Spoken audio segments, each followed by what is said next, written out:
Assalamualaikum warahmatullahi wabarakatuh. Shalom, salam sejahtera untuk kita semua.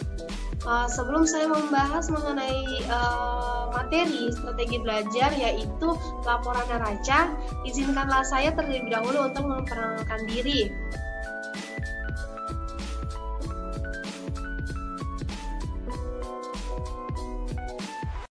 Perkenalkan, nama saya Diana Aulia Permatasari dengan NIM 20090250001 dari Program Studi Pendidikan Akuntansi kelas A Fakultas Ekonomi dan Bisnis Universitas Negeri Makassar.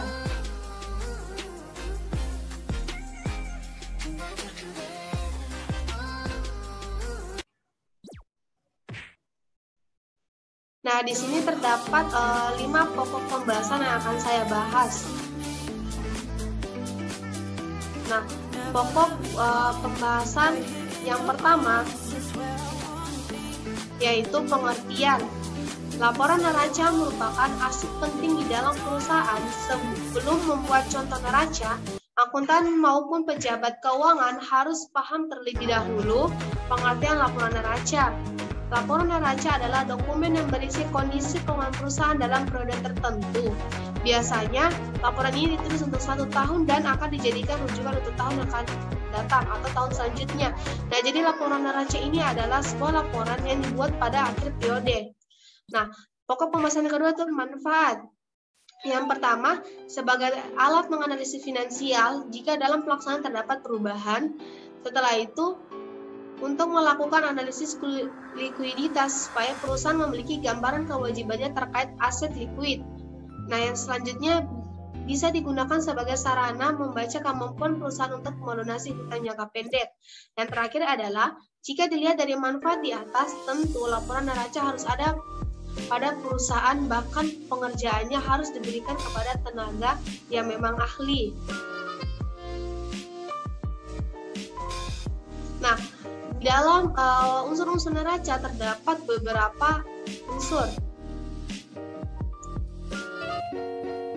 Yang pertama adalah aktiva. Aktiva adalah kekayaan atau aset perusahaan yang berhasil dikumpulkan. Aset inilah yang bisa dimanfaatkan oleh perusahaan untuk membiayai kebutuhan di masa selanjutnya. Unsur aktiva masih dibagi lagi menjadi 2, yaitu aktiva lancar dan aktiva tidak lancar. Aktiva tetap dan aktiva lancar.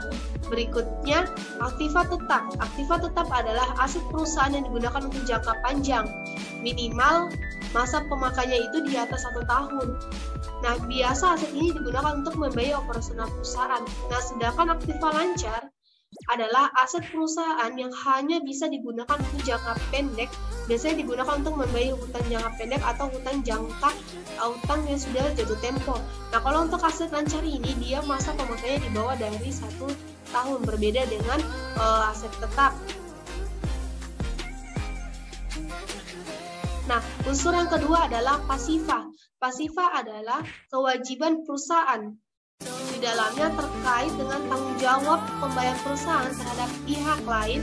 Yang tergolong pasiva adalah hutang perusahaan, baik hutang jangka pendek maupun hutang jangka panjang. Jadi pasiva ini berkaitan dengan hutang. Nah, modal. Unsur laporan neraca selanjutnya adalah modal. Baik modal yang dimaksud sebagai aset pembiayaan maupun produk yang dijadikan dasar operasi bisnis. Pencatatan laporan terkait hal ini biasanya berisi relevansi modal di akhir periode, baik yang dilakukan di akhir bulan maupun di akhir tahun.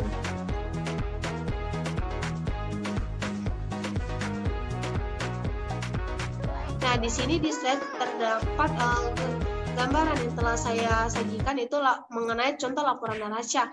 Nah, contohnya adalah PT ASI Jaya Semarang neraca per 31 Desember. Nah, berarti apa? Laporan neraca ini dibuat pada akhir periode atau akhir tahun. Nah, untuk sisi sebelah kanan aktiva berisi mengenai aktiva lancar dan aktiva tetap. Nah, sedangkan untuk pasiva pada sisi sebelah kanan khusus untuk utang dan modal. Nah, jika aktiva dan pasiva ini balance, maka perusahaan bisa dinyatakan laporannya berhasil diterima untuk sebagai patokan rujukan perusahaan ke depannya untuk tahun yang akan mendatang.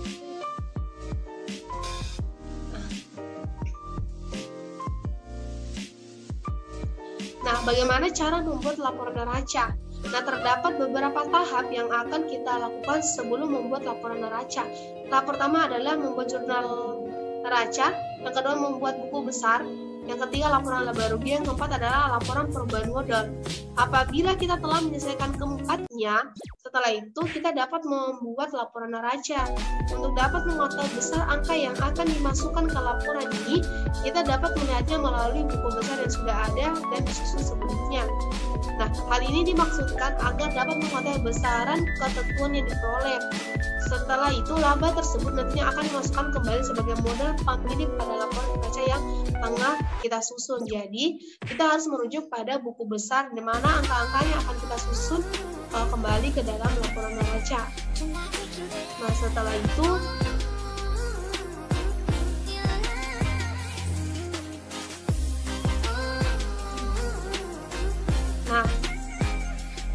bagaimana cara membuat laporan neraca? Dalam membuat laporan neraca, banyak sekali tahap yang harus dipersiapkan sebelum akhirnya dapat menyusun laporan mengenai rinci neraca sebuah perusahaan atau bisnis. Yang dimaksud dengan tahap adalah laporan-laporan lainnya yang perlu disusun terlebih dahulu hingga akhirnya bisa mendapatkan informasi mengenai angka-angka yang kemudian dimasukkan ke dalam laporan ini. Jadi kita harus mengikuti dulu 4 tahap tadi untuk kita bisa melanjutkan ke namanya laporan neraca.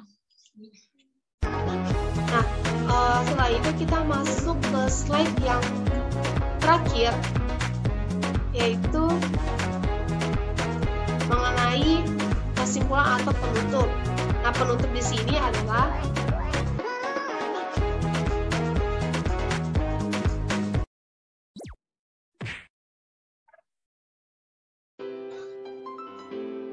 kita harus paham lagi terlebih dahulu, saya tekankan untuk mengetahui apa pengertian dari laporan neraca. Laporan neraca adalah dokumen yang berisi kondisi keuangan perusahaan dalam periode tertentu.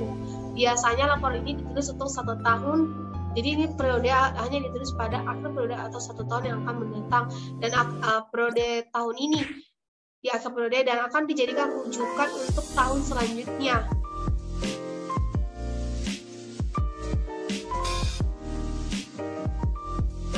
Referensi yang saya ambil dari beberapa sumber.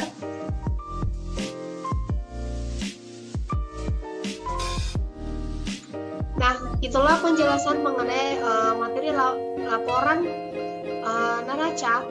Apabila ada salah kata, datangnya dari saya sendiri. Apabila ada kelebihan dari Allah Subhanahu wa Ta'ala, saya menerima komentar maupun masukan untuk materi saya pada kali ini. Dan apabila ada salah kata maupun salah pemaparan dalam materi kali ini, teman-teman maupun kakak semua maupun dosen pengajar saya bisa memberikan komentar agar saya bisa mendapat wawasan mengenai laporan neraca dan bisa memperbaiki kesalahan yang terdapat pada pembahasan saya pada kali ini. Nah, saya juga berterima kasih kepada semua kamu saya yang telah memberikan saya tugas membuat video mengenai laporan neraca untuk menambah wawasan mengenai apa laporan neraca, apa sih tahapnya, dan bagaimana caranya kita bisa membuat laporan neraca. Nah, sekian dan terima kasih. Wabillahi taufiq wal hidayah. Wassalamualaikum warahmatullahi wabarakatuh.